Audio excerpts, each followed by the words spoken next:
Common sense approach. Mark my words. I guarantee you, the civilians of Chicago will beg for the National Guard in no time. I guarantee you that the civilians will beg for the National Guard in no time in the city of Chicago. You know, I remember the late 80s, all through the 90s and the early 2000s. That's all the civilians used to ask for in the city of Chicago. Our grandparents and parents. They was asking for any sitting president or governor to send the National Guards, especially during the 90s. It had got so bad on the low end, on the south side, where the projects was, that they got on the news and canceled school for about 3 to 4 days so they got that shit controlled. I'm telling you, no lie. In the 90s, got on the news and canceled school.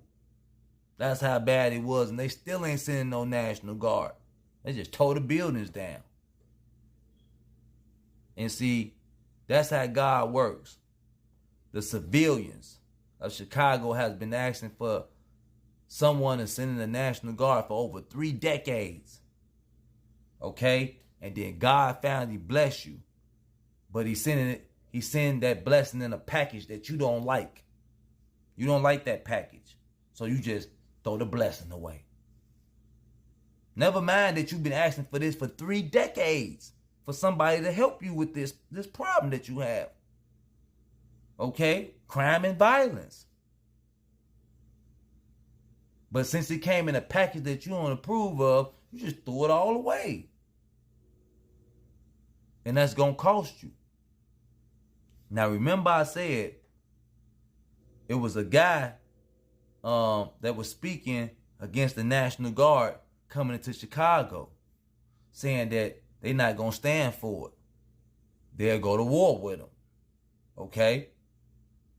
And he said that what you civilians need to understand in the rest of the country is that there's more evil than there is good. There's more evil people than there is good. And they keeping count. Okay? And see, I just seen where a guy who had, I guess, a barbershop or working at a barbershop just happened. You know?